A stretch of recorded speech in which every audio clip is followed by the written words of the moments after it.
তার জান্নাতে যাওয়ার ক্ষেত্রে আর কোনো বাধা থাকে না, একটা জিনিস ছাড়া, সেটা হচ্ছে মৃত্যু, মরণ। লোকটা মরে না তাই জান্নাতে যায় না, মরলেই জান্নাতি। এই আয়াতুল কুরসির এই আয়াতে আল্লাহ তাআলা খুব স্পষ্টভাবে নিজের পরিচয় তুলে ধরেছেন। আবার সূরাতুল ইখলাসের ভেতরে আল্লাহ তাআলা খুব চমৎকার ভঙ্গিমায় তিনি নিজের পরিচয় তুলে ধরেছেন।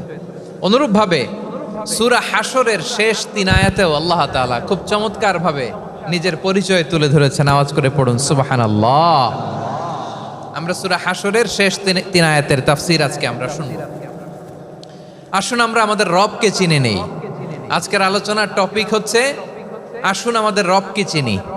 আসুন আমাদের, সবাই বলুন, আসুন আমাদের রবকে চিনি।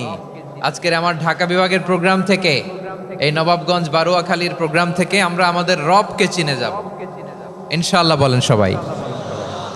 সূরা হাশরের শেষ 3 আয়াতের একটা বিশেষ ফজিলত আছে, এটা আপনারা পড়বেন। কি ফজিলত? বিষ্ণু ইসা ইসলাম বলেন, মান ক্বালা হিনা ইউসবিহু সালাসা মাররাতিন আউযু বিল্লাহিস সামিউল আলিম মিনাশ শাইতানির রাজীম সুম্মা ক্বারা সালাসা আয়াতিন মিন আখিরি সূরাতিল হাশরি ওয়াক্কালাল্লাহু বিহি ৭০,০০০ মালাকিন ইউসাল্লুনা আলাইহি ওয়া ইন মাতা ফি যালিকাল ইয়াউমি মাতা শাহীদান।